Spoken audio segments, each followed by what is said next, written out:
മരിച്ച ലേഡിക്ക് ഇന്നലെ രാത്രി 7:12 ആ പേഷ്യന്റ് ആശുപത്രിയിൽ എത്തുന്നത്. ആ സമയത്ത് പേഷ്യന്റ് കോൺഷ്യസ് ആയിരുന്നു, ബോധം ഉണ്ടായിരുന്നു, നടന്നാണ് വന്നത്. എന്തോ കടിച്ചു എന്നുള്ളതാണ് നമ്മളോട് പറഞ്ഞ കഥ. സ്നേക്ക് ബൈറ്റ് എന്നുള്ള രീതിയിൽ അവർ വ്യക്തമായിട്ട് പറഞ്ഞില്ല, എന്തോ കടിച്ചു എന്നുള്ള രീതിയിൽ പറഞ്ഞു. നമ്മൾ അവിടെ നോക്കിയ സമയത്ത് വലതുവശത്ത് കണങ്കാലിന്റെ ഭാഗത്ത് ആംഗിൾ സൈഡിലാണ് ഒരു ബൈറ്റ് മാർക്ക്, ഒരു മാർക്ക് മാത്രമേ ഉണ്ടായിരുന്നുള്ളൂ. ഒരു പങ്ചർ വൂണ്ട് പോലെ, ഒരു ചെറിയ എന്തോ കുത്തിയത് പോലെയുള്ള ഒരു അടയാളം മാത്രമേ അവിടെ ആ സമയത്ത് ഉണ്ടായിരുന്നുള്ളൂ. അവിടുന്ന് ചോരപ്പൊടിയൊന്നും ഉണ്ടായിരുന്നില്ല, അവിടെ നീരൊന്നും ഉണ്ടായിരുന്നില്ല, അവിടെ ഈ പാമ്പ് കടിയുടേതായിട്ടുള്ള രോഗലക്ഷണങ്ങളൊന്നും ഉണ്ടായിരുന്നില്ല. പേഷ്യന്റ് ഫുള്ളി കോൺഷ്യസ് ആയിരുന്നു. അപ്പോൾ അത് കഴിഞ്ഞതിന് ശേഷം അപ്പോൾ അതുകൊണ്ട് തന്നെ പക്ഷേ അവർക്ക് നല്ല ആൻസൈറ്റി ഉണ്ടായിരുന്നു, നല്ല ടെൻഷൻ അടിച്ചിട്ടാണ് അവർ കാര്യങ്ങൾ സംസാരിച്ചുകൊണ്ടിരുന്നത്. അപ്പോൾ വൈറ്റൽസ് എല്ലാം, അതായത് ബാക്കിയുള്ള കാര്യങ്ങളെല്ലാം ഓക്കെ ആയിരുന്നത് കാരണം നിരീക്ഷണത്തിൽ വെച്ചു. പക്ഷേ പേഷ്യന്റ് ആൻസൈറ്റി കാരണം 7:12 പേഷ്യന്റ് വന്നു എന്ന് പറയുന്നു. ആ തൊട്ടടുത്ത സമയത്ത് തന്നെ ഈ ടെൻഷൻ കാരണം റെഫറൻസ് പറഞ്ഞിരുന്നു. പക്ഷേ കൂടെ ഉണ്ടായിരുന്ന ബൈസ്റ്റാൻഡർ റെഫറൻസിന് വില്ലിംഗ് ആയിരുന്നില്ല. അപ്പം നമ്മൾ ഇവിടെയുള്ള ബ്ലഡ് ടെസ്റ്റുകളെല്ലാം ചെയ്യാവുന്ന രീതിക്ക് അനുസരിച്ച് പറഞ്ഞു. അങ്ങനെ ബ്ലഡ് ടെസ്റ്റിന് റിസൾട്ട് വിട്ടു. അപ്പോൾ ഏകദേശം ഒരു 10-30 മിനിറ്റ് സമയം എടുക്കുമെന്ന് പറഞ്ഞു. ഓക്കെ, വെയിറ്റ് ചെയ്യാമെന്ന് പറഞ്ഞു. ആ രീതിക്ക് അനുസരിച്ച് ടെസ്റ്റുകളെല്ലാം വിട്ടു. പക്ഷേ ഏതാണ്ട് ഒരു 7:40 ആയപ്പോഴേക്കും പേഷ്യന്റ് ബാത്റൂമിൽ കയറി അവിടെ വെച്ചിട്ട് കുഴഞ്ഞു വീഴുകയായിരുന്നു. പിന്നീട് 7:40 ഡോക്ടർ അതിനുശേഷം വേറെ അല്ലാതെ അസോൾട്ട് കേസുകളുണ്ടായിരുന്നു, അതായത് മറ്റ് രോഗികളുണ്ടായിരുന്നു, ഈ അടിപിടി പോലെയുള്ള കാര്യങ്ങളൊക്കെ ഉണ്ടായിരുന്നു. അപ്പോൾ ആ രോഗികളെ കാണാനുള്ളത് കൊണ്ട് ഡോക്ടർ മറ്റു രോഗികളെ കാണാനായിട്ട് പോയി. പിന്നെ ഇവിടുന്ന് ഈ കുഴഞ്ഞു വീണു എന്നുള്ള രീതിക്കനുസരിച്ച് പറയുമ്പോഴാണ് തിരിച്ചു വരുന്നത്. ആ സമയത്തേക്ക് പക്ഷേ പറഞ്ഞിട്ടുണ്ട് പേഷ്യന്റ് ബാഡായി, വളരെ പെട്ടെന്ന് ബാഡാവുമായിരുന്നു.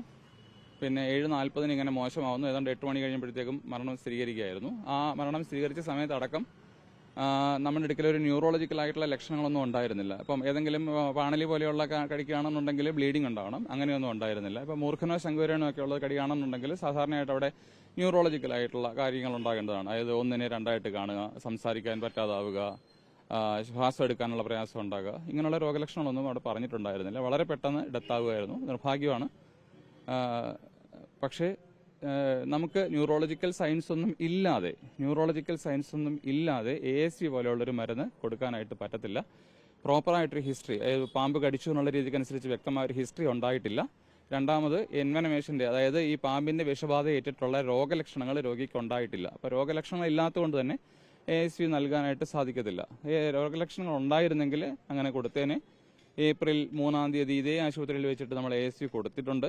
അപ്പോൾ അത് കഴിഞ്ഞിട്ട് ആ പേഷ്യന്റിനെ രണ്ടാമത് നമ്മൾ മെഡിക്കൽ കോളേജിലേക്ക് വിടുകയായിരുന്നു. അഥവാ ഈ പറഞ്ഞ പോലെ തന്നെ ഏതെങ്കിലും ഫസ്റ്റ് എയ്ഡ് എന്നുള്ള രീതിക്കനുസരിച്ച് ASV നമ്മൾ നൽകും. നമ്മുടെ ആശുപത്രിയിൽ ASV ഉണ്ട്. നിലവിൽ ഇപ്പോൾ 11 ASV നമ്മുടെ കയ്യിൽ സ്റ്റോക്കുണ്ട്. പിന്നെ അതുകൂടാതെയുള്ള ഇപ്പോൾ അട്രോപ്പിനെ, നിയോസ്റ്റിക്മിൻ അടക്കമുള്ള ഇപ്പോൾ മൂർഖന്റെയും ശങ്കുവരേന്റെയും ഒക്കെ കടിയേറ്റാൽ കൊടുക്കാൻ പറ്റുന്ന രീതിയിലുള്ള മരുന്ന് വരെയും ആശുപത്രിയിലുണ്ട്. അപ്പോൾ അതുകൊണ്ട് ASV നൽകിയില്ല എന്നുള്ള ഒരു ആരോപണം ശരിയാണെന്ന് തോന്നുന്നില്ല. രോഗലക്ഷണങ്ങൾ ഇല്ലാത്തത് കൊണ്ടിട്ടാണ്, ന്യൂറോളജിക്കൽ സയൻസ് ഇല്ലാഞ്ഞത് കൊണ്ടിട്ടാണ്. ന്യൂറോളജിക്കൽ മാത്രമല്ല, ബ്ലീഡിംഗ്, പാണലി കടിക്കുകയാണെങ്കിൽ ബ്ലീഡിംഗ് ഉണ്ടാവണം, അങ്ങനെയുള്ള ലക്ഷണങ്ങളില്ല. പിന്നെ അതുപോലെ തന്നെ നമ്മളെ ടെസ്റ്റുകളിനകത്ത് പാണലി കടിച്ചതാണെന്നുണ്ടെങ്കിൽ അങ്ങനെയുള്ള കാര്യങ്ങൾ അബ്നോർമൽ ആകണം, അങ്ങനെ അബ്നോർമൽ ആയിട്ടില്ല. അപ്പോൾ അതുകൊണ്ട് ഒരു തരത്തിലുള്ള പാമ്പ് വിഷബാധയുടെ രോഗലക്ഷണങ്ങൾ രോഗിക്ക് ഉണ്ടായിരുന്നില്ല. എന്തുകൊണ്ട് രോഗി മരണപ്പെട്ടു എന്നുള്ളത് പോസ്റ്റ്മോർട്ടത്തിന് ശേഷം മാത്രമേ നമുക്ക് അറിയാൻ പറ്റുള്ളൂ. അതുകൊണ്ട് തന്നെ നമ്മുടെ സൈഡിൽ നിന്ന് പോസ്റ്റ്മോർട്ടം ചെയ്യണമെന്നുള്ള നിലപാടിലാണ്. വരാനുള്ള സാധ്യതകൾ അതറിയില്ല. 42 വയസ്സല്ലേ ഉള്ളൂ, യങ്ങാണ്.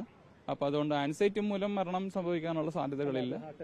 ഹാർട്ടിന്റെ അത് പോസ്റ്റ്മോർട്ടത്തിന് ശേഷമല്ല നമുക്ക് പറയാൻ സാധിക്കുന്നുള്ളൂ. ഡോക്ടർ, ഇപ്പോൾ ഒരു സ്നേക്ക് കടിച്ചു വരുന്നു, അപ്പൊ അവിടെ എത്തി അത് പാമ്പ് കടിയേറ്റതാണോ എന്ന് സ്ഥിരീകരിക്കുന്നത് വരെ പാമ്പ് കടി, അതായത് ഒരു ഹിസ്റ്ററി ഉണ്ടാകും, ഏതെങ്കിലും ഒരു രോഗലക്ഷണം നമ്മൾ സാധാരണ രീതിയിൽ ഇങ്ങനെ വരുന്നത്. ഇപ്പം അതിനുശേഷം സ്വാഭാവികമായിട്ടും 2 ദിവസം മുമ്പാണെന്നുണ്ടെങ്കിലും ഈ ആദ്യത്തെ മറ്റേ കുട്ടി മരിച്ചതിന് ശേഷമുള്ള സംഭവത്തെ തുടർന്നിട്ട് നമ്മുടെ ആശുപത്രിയിലുള്ള എല്ലാ മെമ്പേഴ്സിനും നമ്മൾ അലർട്ടായിട്ട് പറഞ്ഞിരുന്നു, ASV സൂക്ഷിക്കണമെന്നുള്ളത് പറഞ്ഞിരുന്നു. എല്ലാ കാര്യങ്ങളും സേഫ് തന്നെയാണ്, എല്ലാ കാര്യങ്ങളും ഇവിടെ ഉണ്ട്.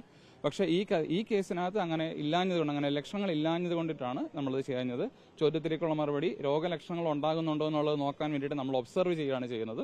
ഒബ്സർവ് ചെയ്തിട്ട് എന്തെങ്കിലും രോഗലക്ഷണങ്ങൾ ഉണ്ടെന്നുണ്ടെങ്കിൽ നമ്മളത് കൊടുക്കും. അതിന് ട്രെയിൻഡ് ആയിട്ടുള്ള ഡോക്ടേഴ്സും സ്റ്റാഫും ഇവിടെ ഉണ്ട്. ഈ രോഗലക്ഷണങ്ങൾ പ്രകടിപ്പിക്കുന്ന സമയത്ത് തന്നെ ഈ വിഷം വ്യാപിക്കാനുള്ള സാധ്യത കൂടുതലല്ലേ ചെയ്യുന്നത്? ചിലപ്പോൾ ഇങ്ങനെ കടി ഏറ്റിട്ടുണ്ടെങ്കിൽ, പാമ്പ് കടി ഏറ്റിട്ടുണ്ടെങ്കിൽ. ചോദ്യം വ്യക്തമല്ല. അതായത് പാമ്പ് കടി ഏറ്റിട്ടുണ്ടെങ്കിൽ നമ്മൾ ഈ ഒബ്സർവേഷൻ എടുക്കുന്ന സമയം അരമണിക്കൂറെങ്കിലും എടുക്കേണ്ടി വരുമല്ലോ. അല്ല, പാമ്പ് കടി ഏറ്റിട്ടുണ്ടെന്നുള്ള കൃത്യമായി ഇപ്പോൾ ഏതെങ്കിലും ഒരു വിഷപ്പാമ്പ് കടിച്ചു എന്ന് നമ്മൾ പറയുകയാണെന്നുണ്ടെങ്കിൽ, വ്യക്തമായ ഒരു പ്രോപ്പർ ഹിസ്റ്ററി ഉണ്ടെങ്കിൽ, പാമ്പ് കടിച്ചു എന്ന് നമുക്ക് വ്യക്തമായിട്ട് പറയുകയാണെന്നുണ്ടെങ്കിൽ നമ്മൾ ഈ പറഞ്ഞ ഉടനെ ASV എല്ലാം ക്ലിയർ ആയി അലർട്ടായിട്ട് തന്നെ നമുക്ക് വേണമെങ്കിൽ തുടങ്ങാം. പക്ഷേ ഈ കേസിനകത്ത് അങ്ങനെ ഒരു സസ്പെക്റ്റഡ് അതിനൊരു സംശയം മാത്രമാണ് പറഞ്ഞിട്ടുള്ളത്. പാമ്പാണെന്ന് നമുക്ക് സ്ഥിരീകരിക്കാൻ പറ്റിയിട്ടില്ല. ഇതുവരെയും ഇപ്പം ഈ പാമ്പിനെ അങ്ങനെ നമ്മൾ കണ്ടെത്തിയിട്ടില്ല, അല്ലെങ്കിൽ നമുക്ക് കാണാൻ സാധിച്ചിട്ടില്ല എന്നുള്ളതാണ് വസ്തുത. സംശയത്തിന്റെ അടിസ്ഥാനത്തിൽ ഇല്ല, അത് പോസ്റ്റ്മോർട്ടത്തിന് ശേഷം മാത്രമേ പറയാൻ സാധിക്കുകയുള്ളൂ. പക്ഷേ ഇത്ര പെട്ടെന്ന് ഇപ്പോൾ ചെറങ്കീഴിൽ നടന്ന സംഭവമാണെന്നുണ്ടെങ്കിലും മറ്റേ കുഞ്ഞിന്റെ കാര്യത്തിനകത്താണെന്നുണ്ടെങ്കിലും അവിടെ എല്ലാം ന്യൂറോളജിക്കൽ ലക്ഷണങ്ങൾ ഉണ്ടായിരുന്നു. നമ്മുടെ ഈ കേസിൽ ന്യൂറോളജിക്കലായിട്ടുള്ള യാതൊരു രോഗലക്ഷണങ്ങളും ഉണ്ടായിട്ടില്ല എന്നുള്ളതാണ് മനസ്സിലാക്കുന്നത്.